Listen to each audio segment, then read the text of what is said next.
fans and the most, ardent of Mahrez and Mikel are going to be cautious because of the nature of English football.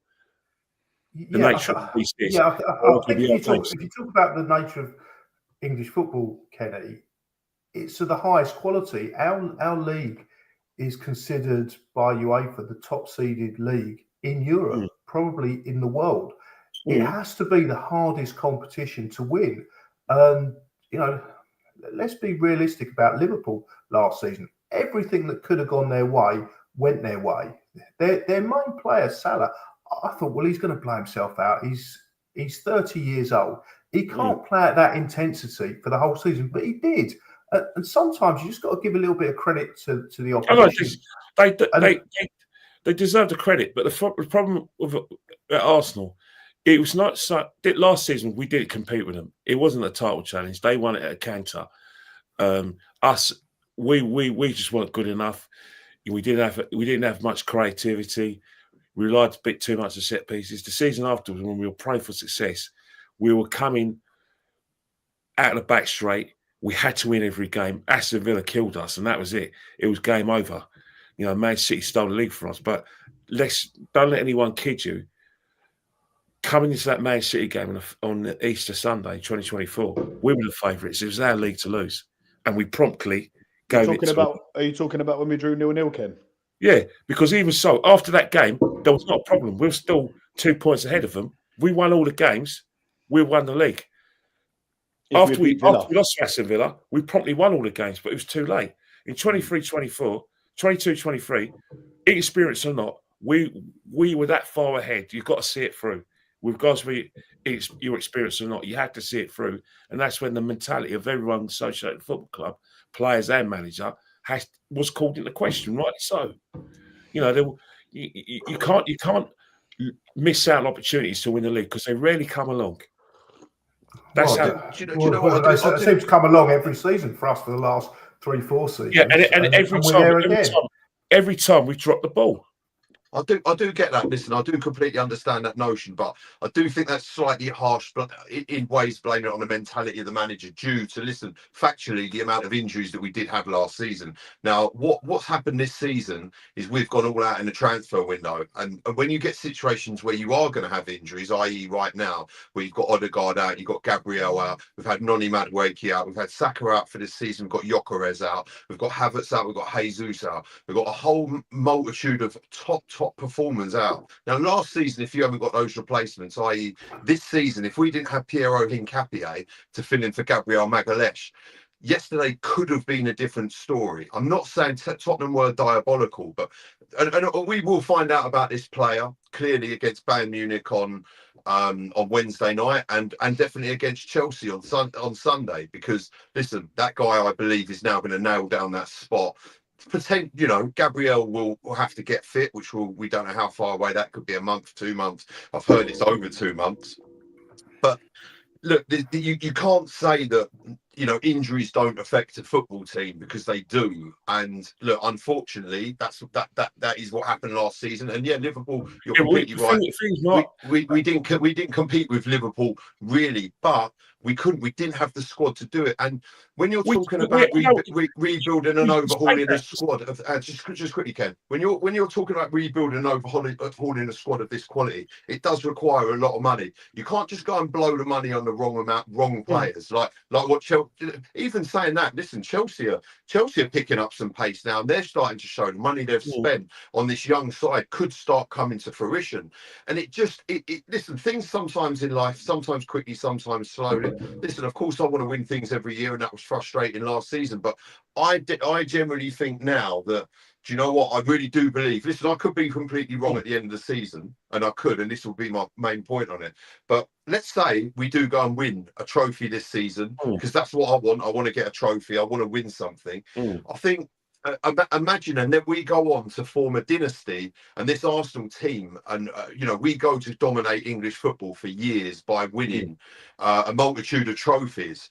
If we had got rid of Arteta beforehand, we would have potentially been robbing ourselves of that. And I know it's a lot of ifs and buts. He's got to go and do it. He's got to go and do the business. Huh? It's too many, because, like I said, hindsight is 20/20. But at the time, football's a ruthless business, and it is very much a results game. There's loads of instances where you've got to make a decision if you're not getting success. And I think a club of our size, even if like I said, you are making some sort of progress, the currency is trophies, and that's the thing. Mick, when you think about the situations where we have had the opportunities to win these leagues, he hasn't seen it through. Now, whether we like it or not, we did bottle the league. We bottled it in 22-23. Because if you're going around Anfield and you've got an opportunity to be 8 points ahead of Man City, and Man City needs snookers, and it's Easter Monday, you have bottled the league, regardless of whether Rob Holding is in defence or not. You still got good enough. Ken, what I'll say about that team, Ken, was the youngest team in the Premier League at the time. But going in the straight, it was virtually 8 points ahead. Obviously, Man City had a game in hand. You've got to see it through. And they had to play us twice because the game was cancelled.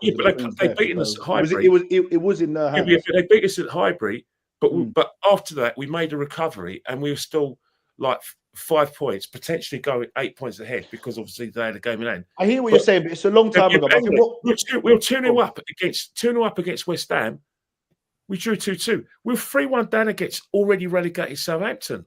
Mm-hmm. So that does call in the attitude of the players and the mentality and the question of everyone is social at the club, players and the manager. The season afterwards, I think that's why, Kenny, I'm saying the same thing at the moment. Let's just wait until at least January, February to see where we're at. We've had a great start. It's looking very good. Feeling positive. If I'm being honest, it's the most optimistic I've felt about winning the league, especially after that Tottenham win, obviously. But yeah, I'm still saying give it time. But as you know, Positive Danny thinks it's done and dusted, man.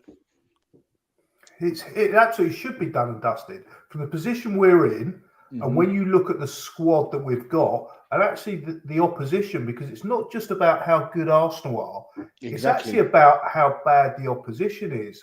And I'm not seeing anyone at the moment that's challenging us. I mean, Sunday I was discussing with Marty just before we came on, is that I think Arsenal were brilliant, but I don't know, because Spurs were just that bad. It's very difficult to tell. I think my Sunday League team could have beaten Spurs the way they played. They're absolutely awful. They just had zero ideas. I don't think I've ever seen an Arsenal game where, especially not a North London derby, where there was just the opposition had nothing, absolutely nothing. And if that's going to be the level of the opposition that we're going to be playing, and Tottenham are supposed to be a better than average Premiership team, and we just flicked them to one side. It was like effortless.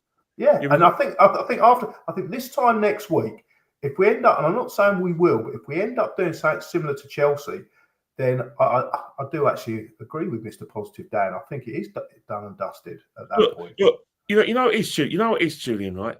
The fact is, right, is that you compare this team to other teams who've won the league previously, and when they get to this stage of the season, you know, everything's in place. The team's playing well. They're dealing with all sorts of adversity.